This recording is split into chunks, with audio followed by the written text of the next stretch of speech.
ですね、農業経済学という学問のですね、イメージを皆さんにお話しする必要が、あるわけです。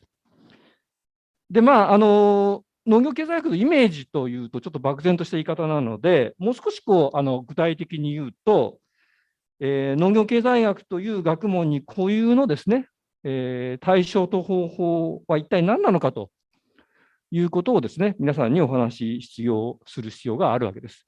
どんな学問にもですね、その学問に固有の対象と方法というものがあるわけですね。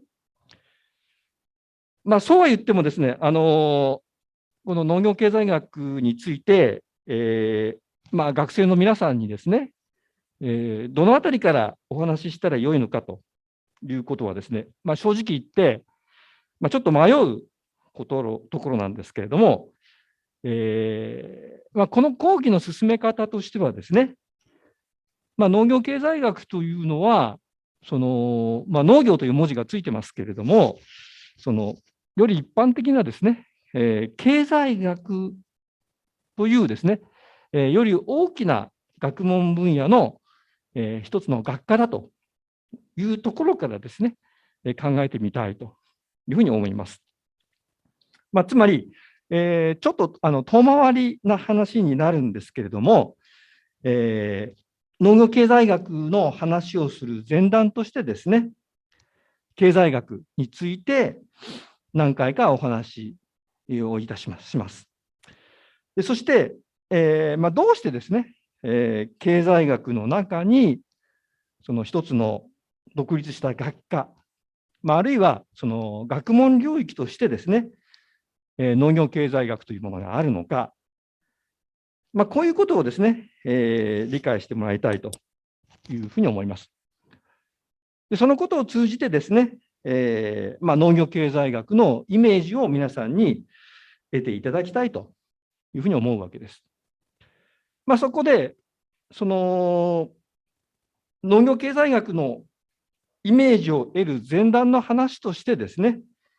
経済学の歴史的な流れを紹介します。そのことを通じてですね、その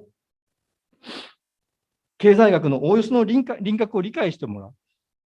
う。もちろんですね、経済学のお話をするといっても、それはその農業経済学に引き付けた形でもって、経済学の紹介をするわけですが、そのことを通じてですね、経済学の輪郭を理解していただきたいというふうに思います。ということで、今後の講義の流れですけれども、今回を入れて第1回目から第6回目まではですね、農業経済学に引き付けた形での経済学の流れをお話しします。でそして、7回目あたりからですね、どうしてその経済学の中に一つの独立した学科、あるいは学問領域として農業経済学というものがあるのか、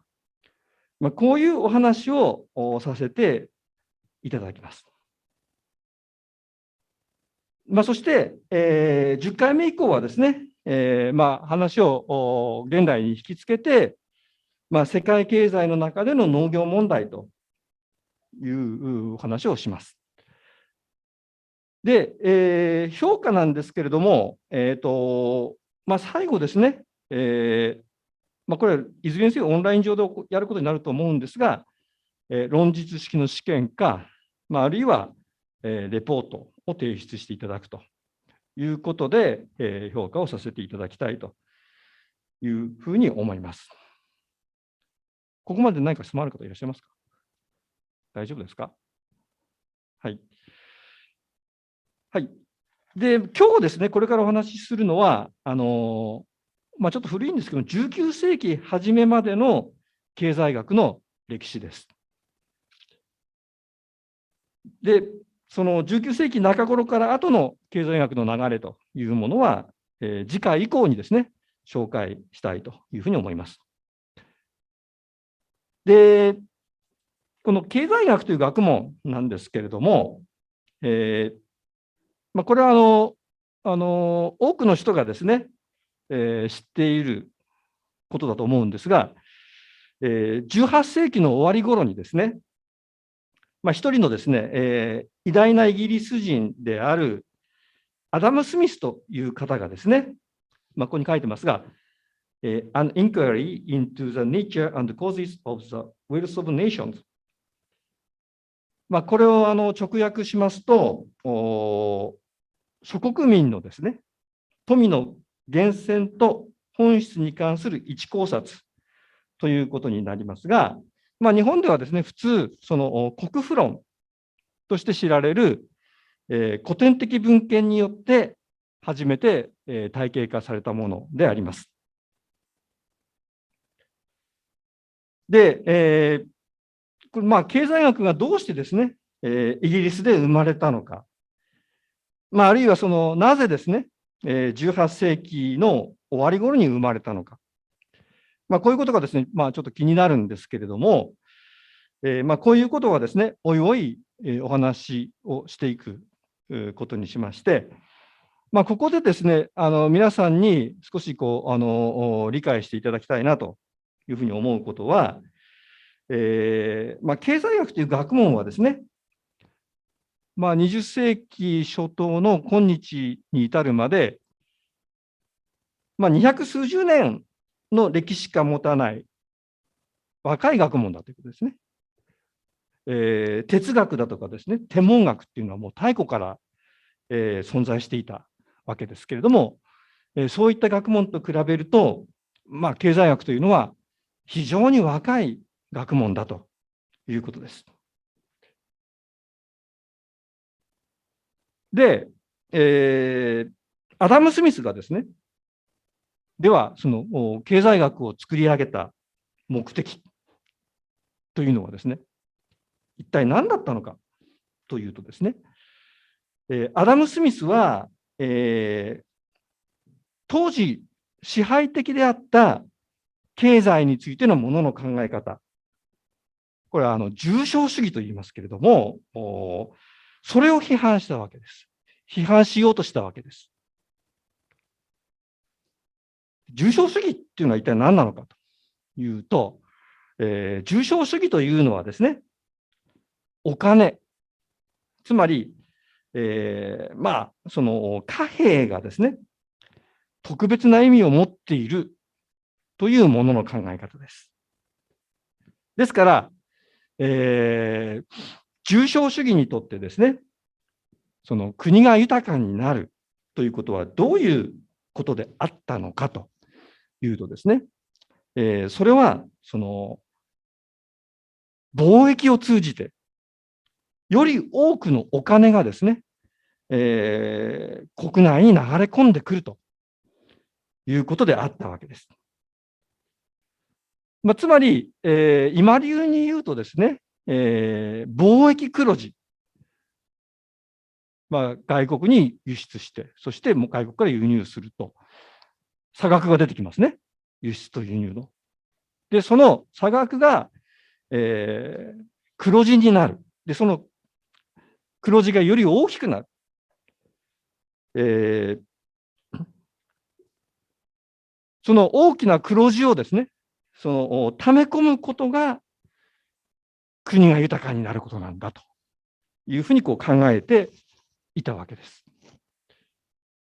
で、それに対して、アダム・スミスはですね、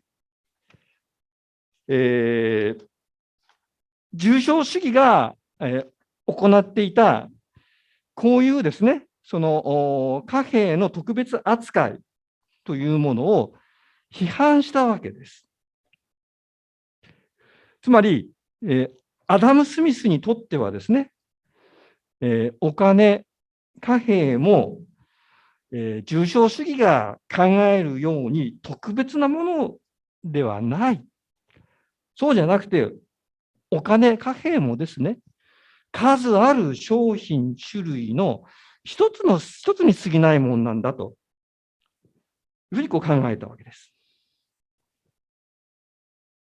で、これはですね、実は、正しいものの考え方でした。というのも、その後の経済学がですね、このアダム・スミスの考え方を基本にしながら、発展していったわけです。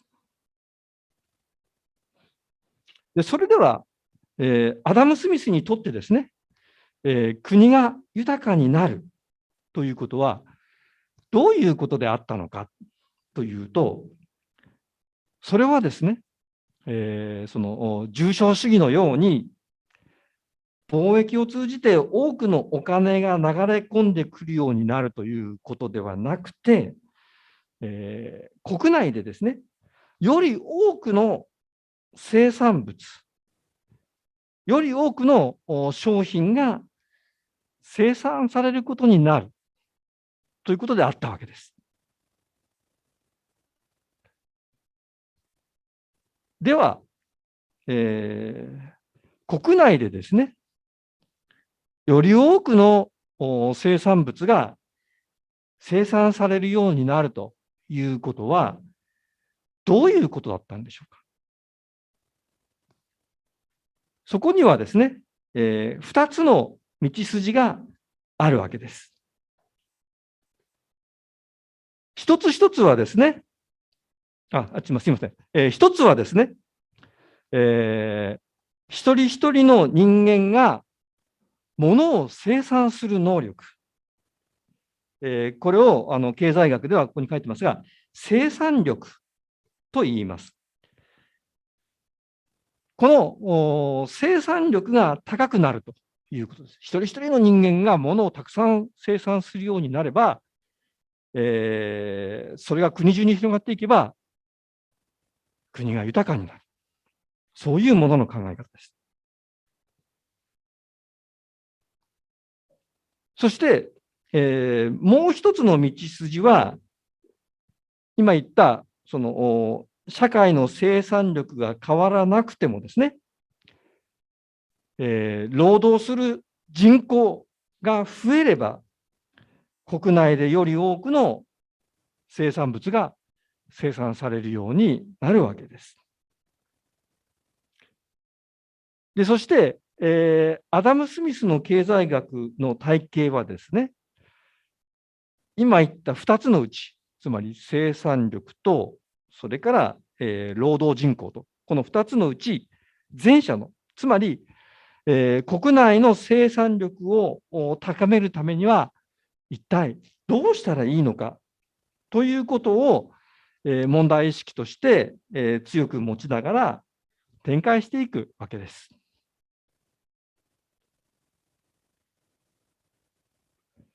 でそして、国内で生産力を高める方法として、アダム・スミスがですね、まずもって注目したのは何であったのかというと、それはですね、分業です。ここに書いてますね。分業です。したがって、国富論という本、これは岩波文庫でも手に入れることができますけれども、これ4冊に岩波文庫で見て4冊にもなっている、非常にですから分厚い本なんですけれども、この国富論の一番最初ですね、第1章は、この分業の記述から始まるわけです。分業というのはですね、皆さんもご存知かもしれませんけれども、これはですね、一人一人の人がですね、その自分が生活するために必要なことを何でもやるということではなくて、反対にですね、一人一人の人間が自分の専門的な仕事を持つということです。つまり、職業を特定化するということですね。つまり、一人一人の人間が何でも屋さんになるのではなくて、専門家になる。そうするとですね、当然ですけれども、一人一人の人間がいろんなことをやっていたときと比べると、効率的に仕事を行えるようになるわけです。そして、一人一人の人がですね、効率的に仕事を行うようになる。そういうことが積み重なっていくとですね、社会全体の生産力が高まっていくわけです。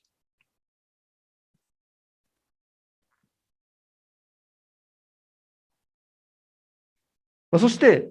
社会の中で、分業が深まっていけば、深まっていくほど、つまり、一人一人の人間が自分の仕事に特化していけばいくほど、別の言い方をすると、一人の人間が行う仕事の範囲が狭くなればなるほど、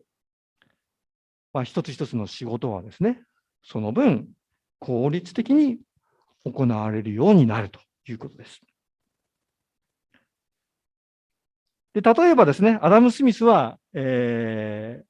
風呂の中で有名なその、釘の例を使っているわけですけれども、そこではですね、一人の人間が釘をですね、一本一本最初から最後まで作り上げているよりもですね、釘を作る過程をいくつかの工程に分けて、で、一つ一つの工程を別々の人が担当するようにして、専門化した方がですね、はるかに効率的で、同じ人数で作ることができる釘の本数もですね、飛躍的に増えると言っています。はい。で、ところでですね、なんでですね、分業などという、皆さんにとってはですね、日常的に見られる当たり前のことをですね、わざわざ、アダム・スミスや私はですね、これほど強調するのか。もしかしたらですね、このことを不思議に思う方もいらっしゃるかもしれません。が、近代以前の基本的に、自給自足の社会ではですね、一人の人間が自分の生活と関わることはほとんど何でもやります。自分の生活に必要なものは多くは自分で作る。こういうことがですね、当たり前であったわけです。例えば皆さん、百姓という言葉ご存知ですか？もうご存知ですね。最近では農家さんの別称として使うことがもしかしたらあるかもしれませんけれども、これはですね、100の仕事、つまり、何でもやる人という意味ですね。したがって百姓という言葉は、近代以前の実は人間の生き様を示した言葉であったわけです。で、アダム・スミスというのはですね、この前近代と近代との境目の時代に生きた人だったので、近代を特徴づける社会の発展をですね、分業の発展と結びつけて考えたわけであります。でなおですね、分業が行われていると、一人一人の人間はですね、ある仕事、活動に専門化していく、特化していきますから、その人が生きていくためにはですね、他の職業についている人たちと何らかの関係を持たなければならないわけです。例えばですね、今のアダム・スミスの例で言うと、釘の原料であるですね、鉄の針金を切る作業に特化している、その切ることだけをやっている人は、その切った鉄の針金の先端を磨いてですね、尖らせる作業に特化している人、もう磨くことに特化している人と協力しなければですね、完成品である釘に到達することはできません。で、こういうふうに、その一つの職場の中でですね、分業が行われている場合に、そういう分業のことをですね、経済学ではここに書いてますが、その肯定感分業というふうに言います。しかし、この肯定感分業もですね、それぞれの工程がですね、次第に独立した事業になって分かれていく場合があります。針金を切るという一つの事業ですね。そして、その切った針金を磨く、で尖らすという、それも一つの事業に分かれていくという場合があります。で、その場合ですね、その肯定感の流れは、一つの職場の中で行われているのではなくて、その事業体同士のですね、売りと買いを通じて工程の流れが行われるようになります。つまりその場合ですね、これは別々の仕事に従事している、個人と個人の関係がですね、市場ですね、これ市場を通じ、市場を通じて、切り結ばれるようになるわけです。で、この場合ですね、市場を通じて肯定感の関係が出てきますので、肯定感分業とはもはや言わないで、こういうふうに書いてますが、その社会的分業というふうに言われるようになります。で、そして、社会の生産力の発展というものはですね、社会的分業がだんだんと深まっていくことだ。したがって、市場がですね、次第に発展していくことなんだと。こういうふうにですね、アダム・スミスは考えたわけです。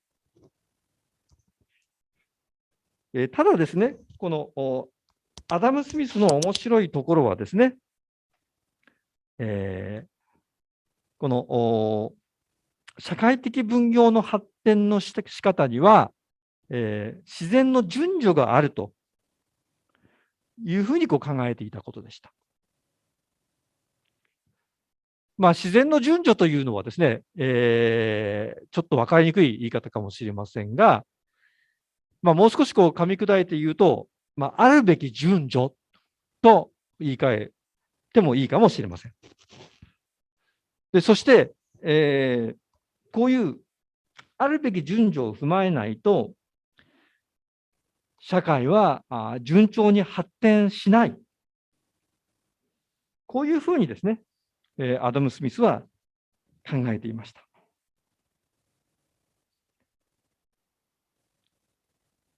では、社会的分業が発展するその自然の順序は何か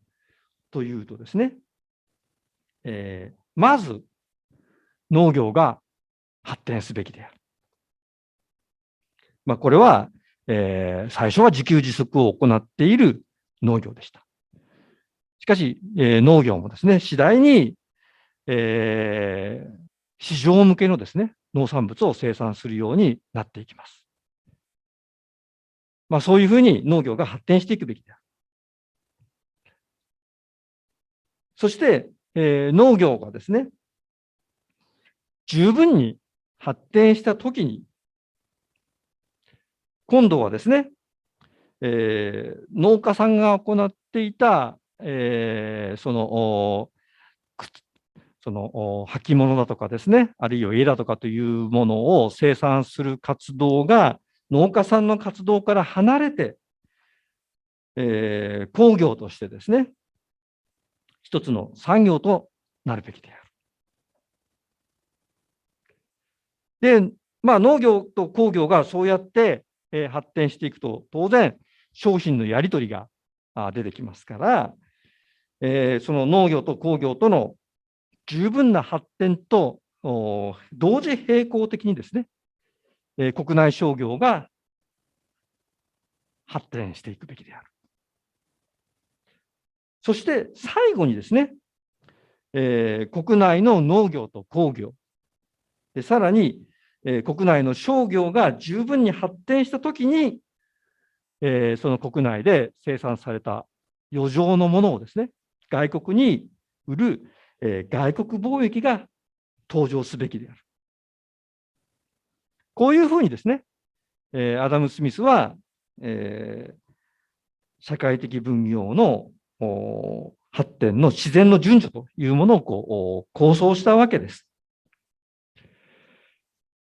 でつまり、ここでですね、アダム・スミスは、社会的分業の発展の自然の順序というものを論じながらですね、重商主義を批判してたわけですね。重商主義では、外国貿易を何よりも重視してたわけです。外国貿易を通じて、貿易を黒字にすることが、国を豊かにすることであるというふうに、重商主義は考えていた。そういう考え方に対して、アダム・スミスはですね、国内の農業、工業、国内商業という国内の経済活動を重視する考え方を出してですね、重商主義を批判していたわけです。でそして、アダム・スミスはですね、今私が説明しましたように、農業をですね、すべての産業活動の基礎に置いていました。ですから、こういうアダム・スミスの考え方は、ここに書いてますが、農業基礎論というふうにも呼ばれています。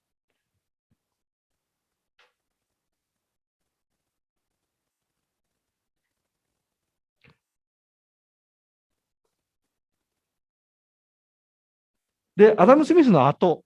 ですけれども、世紀が変わりまして、19世紀の初めになるとですね、ここに書いてますが、デビッド・リカードという人物が登場してきて活躍します。で、リカードはですね、貿易の実務家でしたけれども、同時にですね、非常に有名な経済学者なので、その名前をですね、ご存知の方も多いのではないかというふうに思います。で、リカードもですね、アダム・スミスと同様にイギリス人です。でそのリカードがですね、学問上の功績としてやったことはですね、これも広く世に知られている本かと思いますけれども、ここに書いてますが、経済学及び課税の原理という古典的な文献を書いたことです。で、この本、タイトルの通りなんですけれども、経済学の原理と課税の原理、これらの2つの部分からなっているんですけれども、このうち前段の経済学の原理の中で、リカードがやったことはですね、一つはですね、アダム・スミスが国富論の中で、描いた経済論理をですね、精密なものにしたということです。つまり、国富論の経済論理が持っていた矛盾をですね、整理して、こういう経済学を、後の時代に向けて大きくですね、発展させていったわけです。国富論というのはですね、もちろんですね、非常に、何しろ経済学を作った本ですから、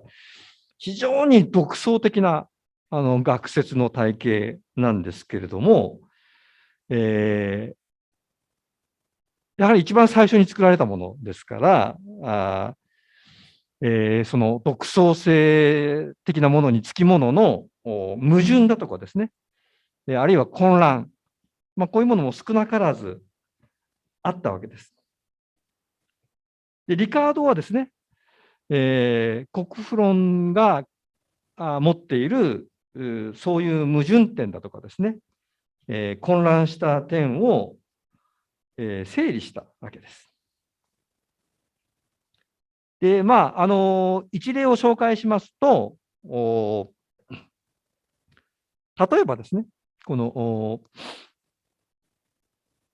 リカードもアダム・スミスも、両方ともですね、自分たちの経済学の基礎に、労働価値説というものを置いていました。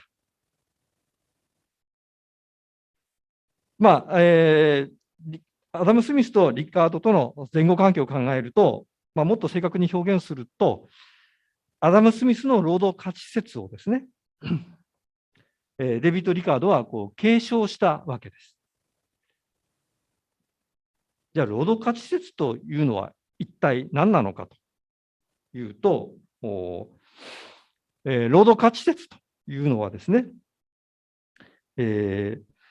商品の価格の基礎に、労働を見る学説です。つまり、労働価値説によるとですね、商品の価格、あるいは価値というのはですね、その商品を作るために、社会的平均的に必要な労働量によって決定されているわけです。で、労働量というのは、通常はですね、労働時間によって測られるわけです。ですから、労働価値説によるとですね、例えば、生産するために、作るために、普通の熟練度、だから全然未熟な人ではないんですね。ちゃんと修練を積んで、一人前の、仕事ができるようになった人です。そういう人が、普通に働いて、作るのに2時間かかる生産物の価格、または価値はですね、生産するのに1時間かかる生産物の価格、または価値の2倍になっているというふうに考えるわけです。労働時間が多い、生産するための労働時間が多い商品の価格は、生産するための労働時間が少ない商品の価格よりも大きい価格になっているということです。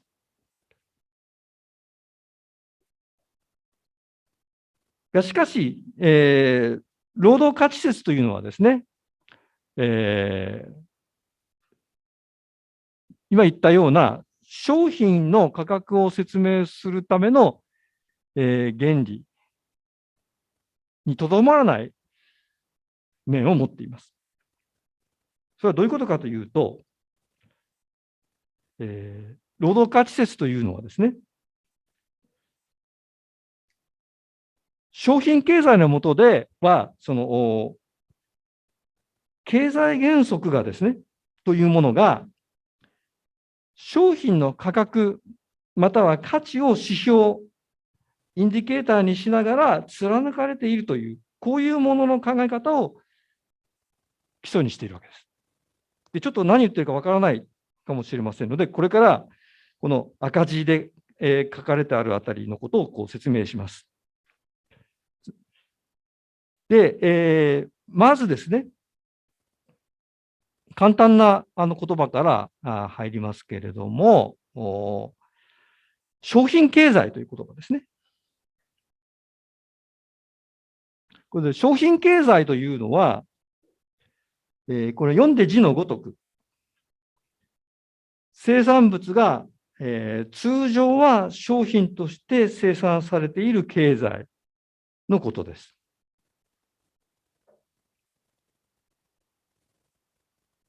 つまり、生産物が、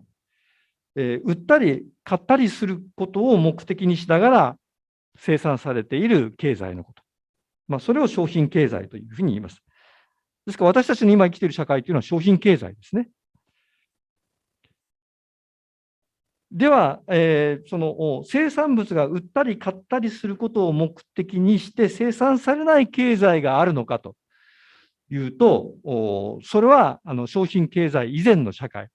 でして、つまり基本的に自給自足の現物経済です。で、現物経済というのは、生産物がですね、それを生産する生産者が自分で消費することを目的に生産されている経済のことであります。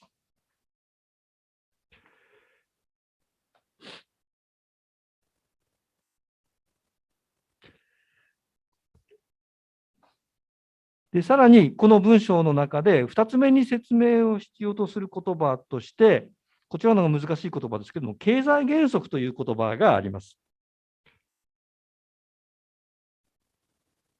で、経済原則というのはですね、こ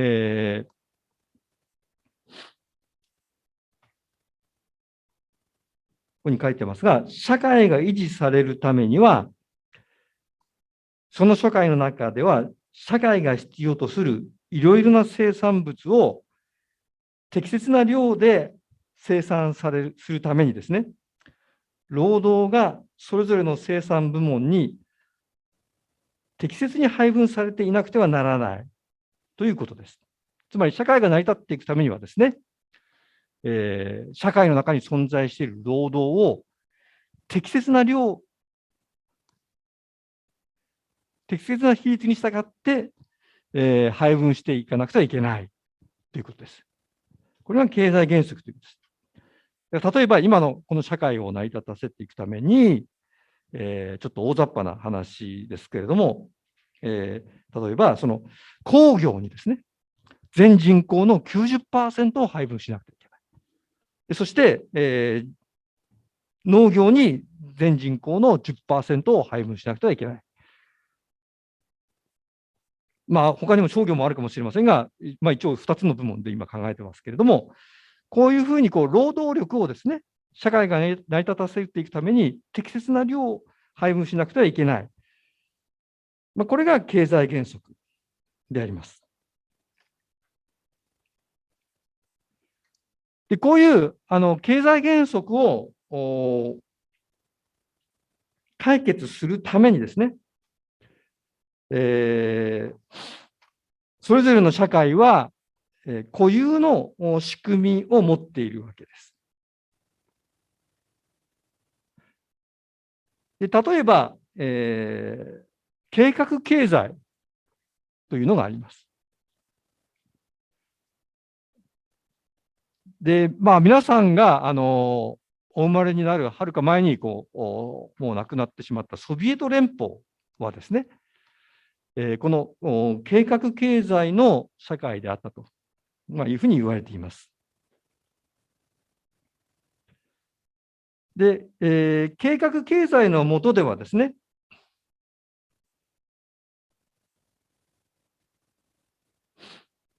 経済原則の実現は、国家計画に基づく労働力の動員によって行われていました。国内の労働力がですね、国家計画に基づいて、例えば、工業部門に先ほど言った 90%、農業部門に 10% という具合にですね、計画に従って動員されていたわけです。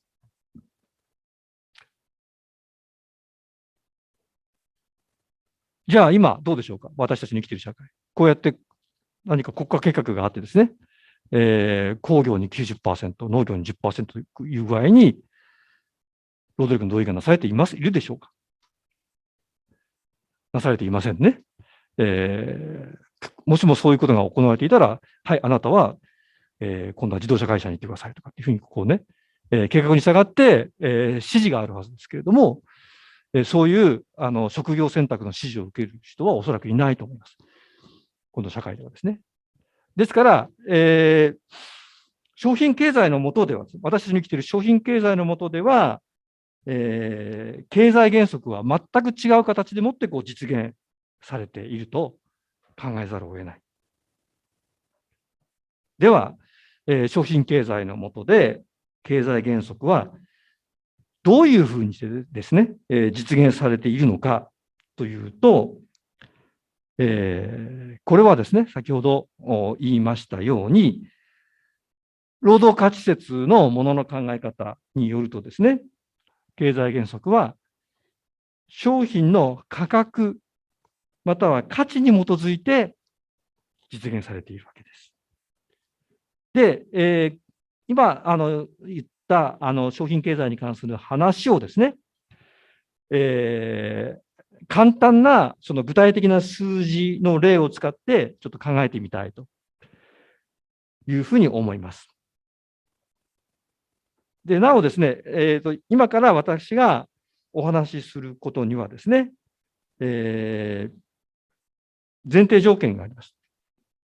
つまり、それはですね、物事を単純に考えるために、商品の価格または価値がですね、生産した人の所得になる。そういうふうに考えてみます。で、さらにですね、もう一つ、生産に要するのはですね、労働のみというふうに考えます。でそうするとですね、例えばですね、生産するのに1時間かかる商品 A の価格が1000円であるときにですね、同じく生産するのに1時間かかる商品 B、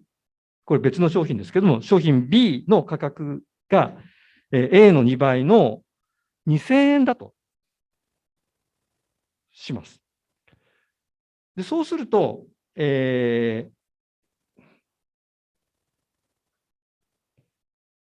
商品 A の生産者にはですね、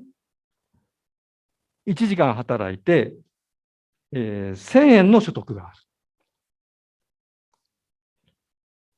でそれに対して、商品 B の生産者にはですね、1時間働いて2000円の所得があります。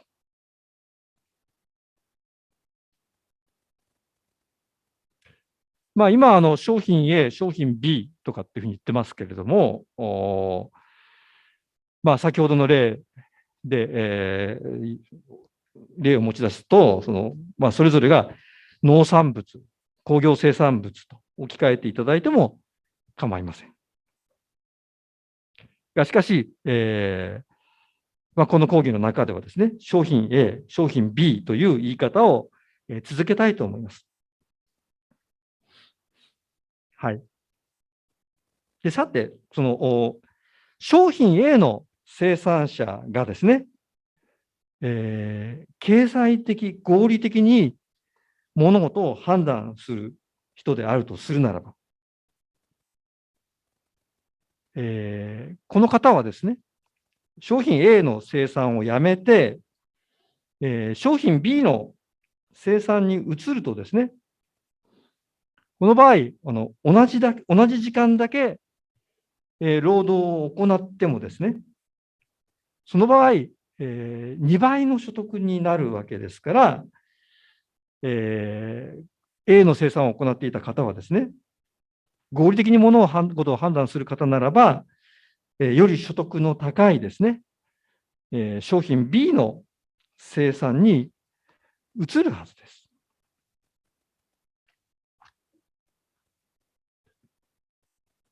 そうするとですね、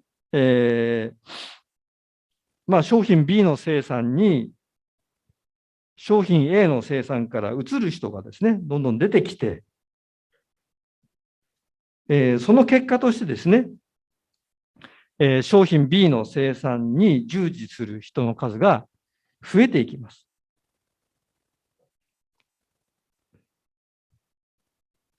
そうするとですね、当然、商品 A の生産量が減っていって、生産する人が減っていくわけですから、商品 A の生産量自体も減っていって、他方ではですね、商品 B を生産する人が増えていくわけですから、商品 B の生産量が増えていくわけです。そうするとどういうことが起こるでしょうか。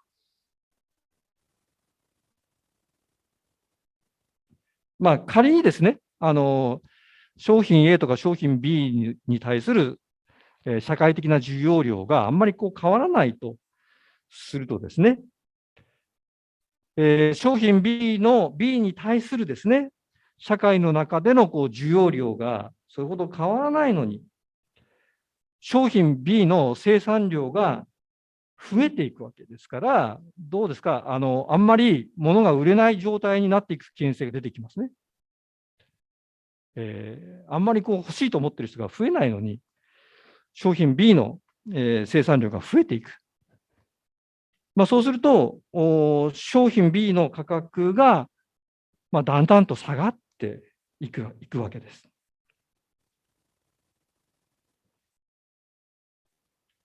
で、商品 A ではですね、逆のことが起こるわけですね。商品 A の生産量は、人が減っていくわけですから、その生産量も減っていくわけです。で、商品 A の社会的な需要量は、それほど変わらないとするならばですね、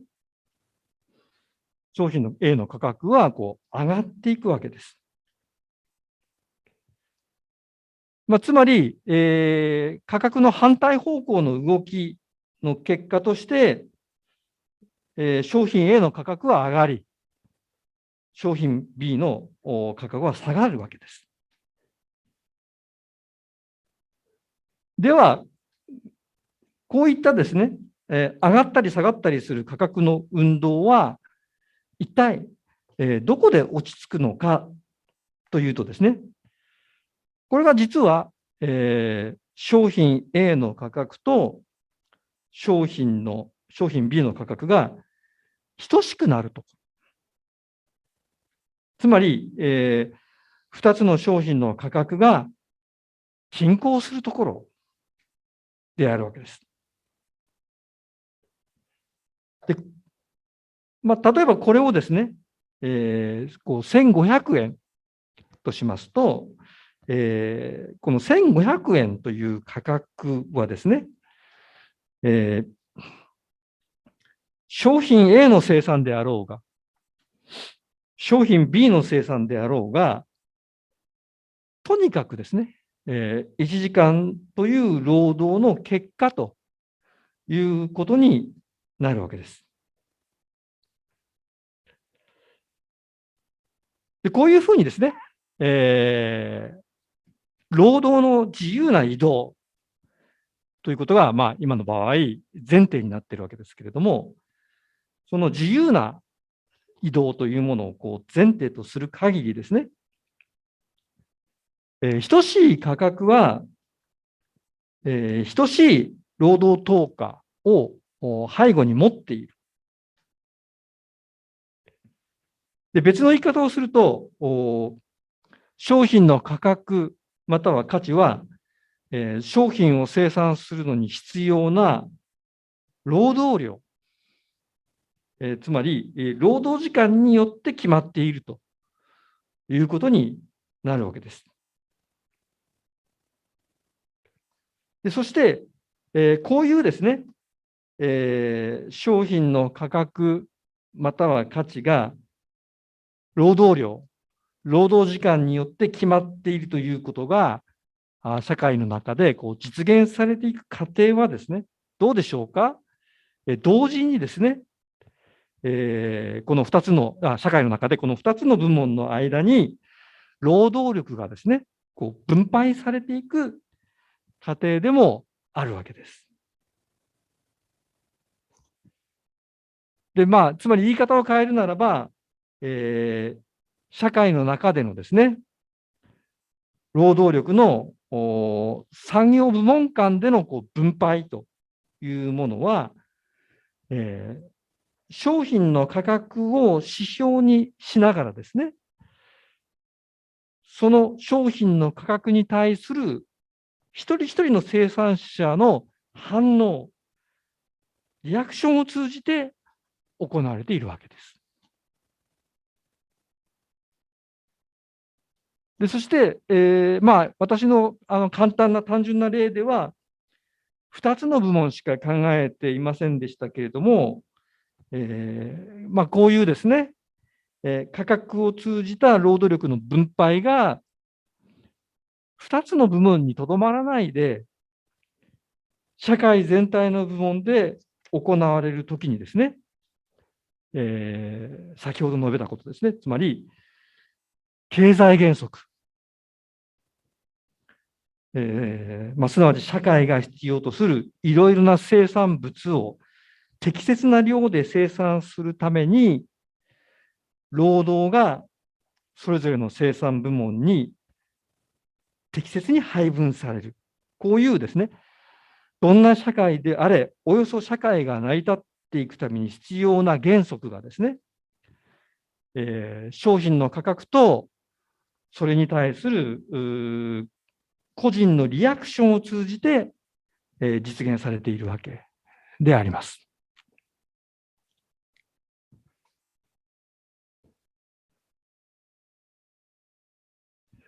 ただ、今の私の話は非常に単純化された話です。所得はその労働に対する所得しかないという世界でしたけれども、現実の世界の中では利潤だとか地代だとかですね、労働に対する所得以外の所得の源泉もあります。そういうで、さらに、商品を生産するために必要なものは労働だけであるという前提でしたけれども、実際にはいろんな生産要素も、それ以外の生産要素も必要になってきます。ですから、話をそういう要素を加えながら、それらの要素を加えながら複雑化していったときに、今、私が申し上げた経済原則がですね、どういうふうに展開していくのかということを解明するのがですね、経済学の歩みになっていくわけですね。しかし、基本的なものの考え方は、今も私が申し上げたようなことであります。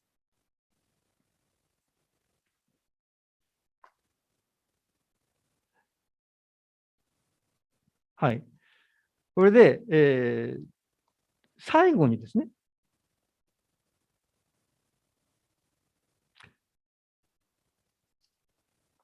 こういう労働価値説の世界で想定されている人間の在り方というものを考えてみたいというふうに思います。すでに私は講義の中でですね、今日のお話の中で、どういう人間が想定されているかということについて一言言いましたね。何でしたっけ？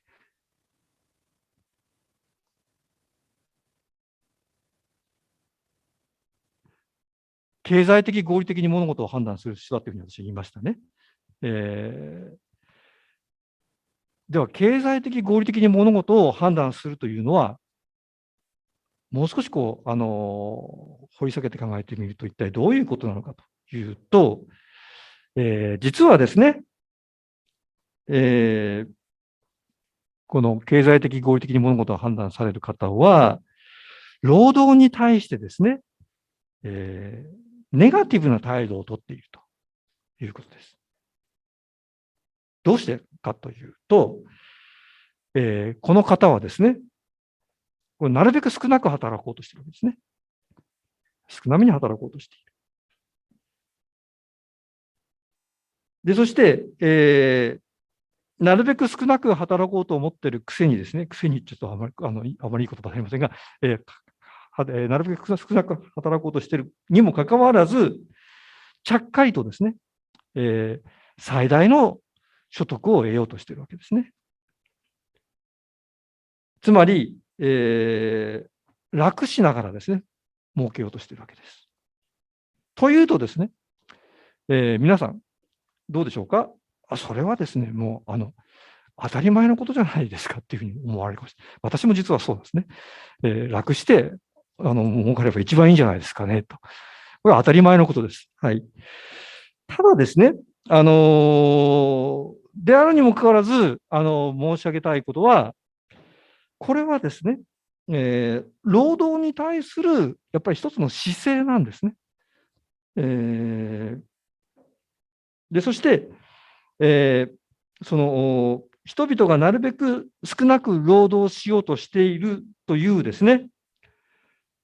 労働価値説のものの考え方の背後にはですね、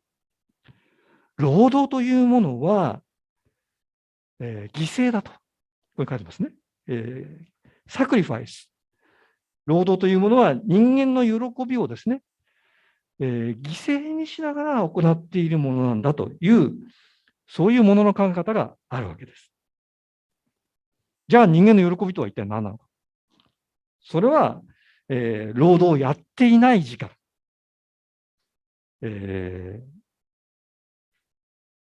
余暇の時間の中に人間の喜び、楽しみ、幸福がある。そういうものの考え方ですね。ですから、労働というのは、余暇の時間を削ってですね、喜び、楽しみ、幸福を犠牲にしながら、いわば、必要悪として行うものなんだと。こういう考え方が、経済効率性の背後にやっぱあるわけです。で、こういう労働についての考え方ですね。犠牲としての労働。それをですね、ここに書いてますが、労働犠牲説というふうに言っています。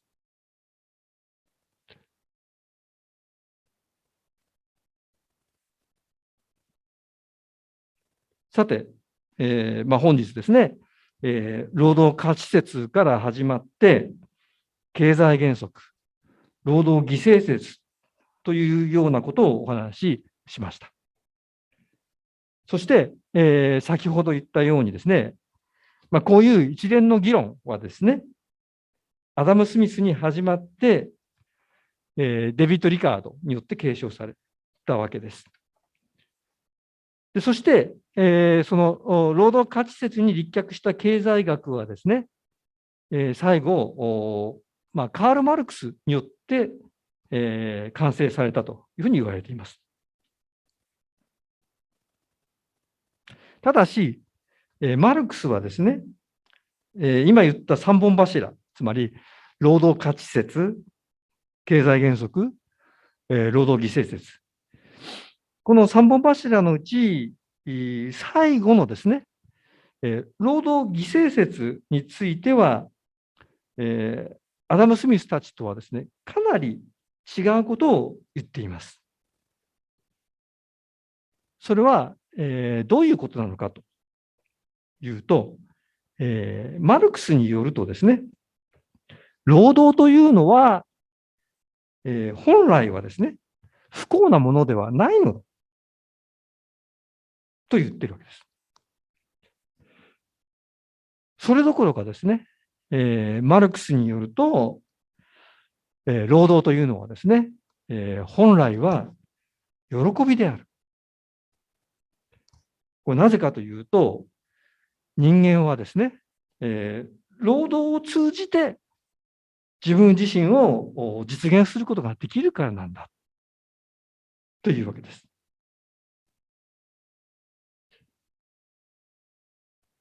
で、ここではその本来は喜びだという、その本来はというですね、言葉を強調する必要があるでしょう。しかし、その労働の成果、果実がですね、労働を実際に行った人のものにならない社会のあり方がある。そういう歪んだ社会のあり方がですね、労働を苦痛に満ち溢れたものにしているんだというふうにマルクスは言うわけです。今私はその労働の果実というですね、やや漠然とした言い方をしましたけれども、これは経済学の用語では、ここに書いてますが、剰余価値というタームで表現されます。剰余価値というのは、生活に最低限必要な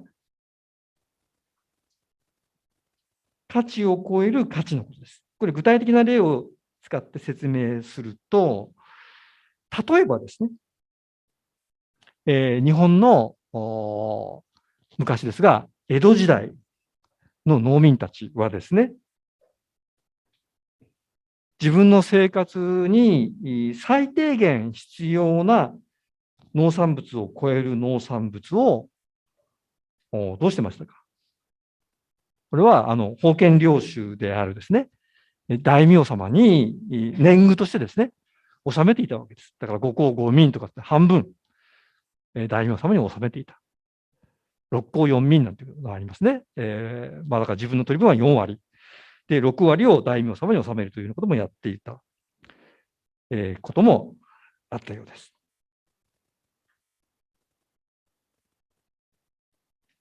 で、今言ったその農民の取り分とですね、年貢、2つに、生産物を2つに分けましたけれども、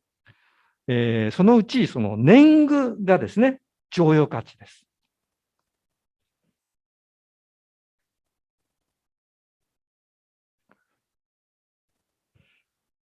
で、その剰余価値としての年貢が生産されるためには、どういう条件が必要ですか。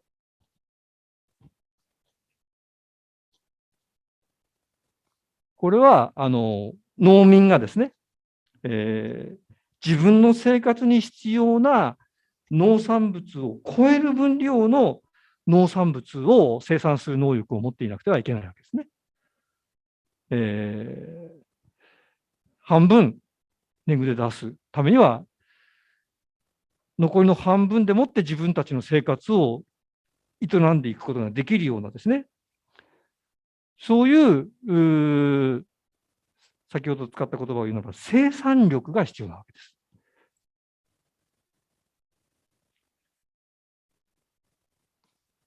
つまり、剰余価値が生産されるためには、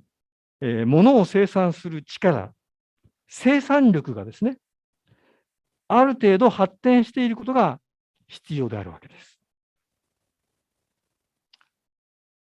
で、人間の労働は、歴史のですね、かなり早い段階から、剰余価値を形成していました。というよりも、例えばですね、エジプトのスフィンクスだとかですね、ピラミッドの建設もですね、剰余価値の存在を前提とするものであったわけです。ですから、人類の歴史というものは、少なくとも文明を持つ人類の歴史というものは、剰余価値の形成とともに始まったということができるかもしれません。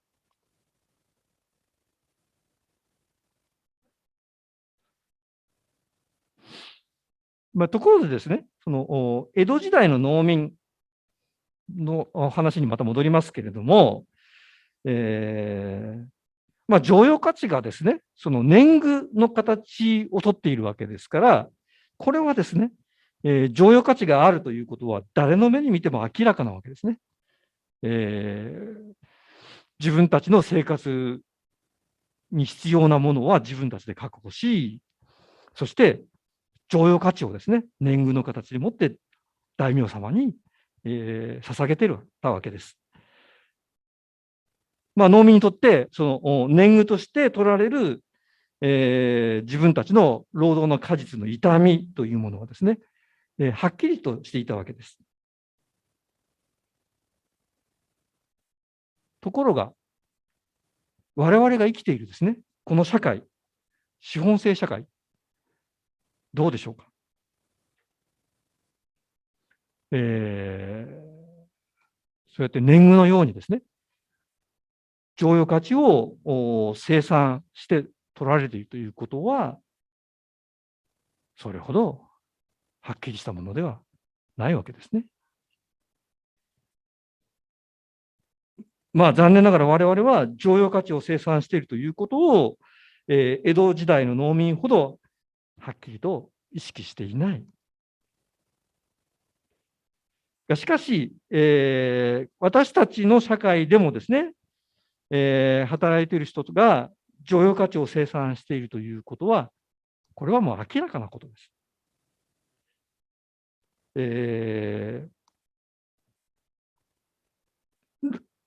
労働者はですね、剰余価値を生産しているから、企業に雇われているわけですね。月給20万円の人がですね、20万円しか生産しない。とすると、企業としてはその人を雇っている意味はないわけですね。20万円で雇われている人が40万、50万生産しているから、企業は、皆さんを雇っているわけです。だから、皆さんが雇われるということ自体がすでに剰余価値を生産しているということを意味しているわけですね。ではなぜ我々はその剰余価値を生産していることを江戸時代の農民ほどですね、はっきりと意識していないのかというと、資本主義社会の中にはですね、そのことをやっぱり覆い隠すような仕組みが、随所に存在しているわけです。例えば、はい、あなたの月給20万円ですよというふうに言われたらですね、なんか20万円、その1ヶ月の仕事が全部支払われているような気になっちゃうわけですね。こうやって、いろいろな仕組みによって、私たちが剰余価値を生産しているということが、やっぱり覆い隠されてしまっている。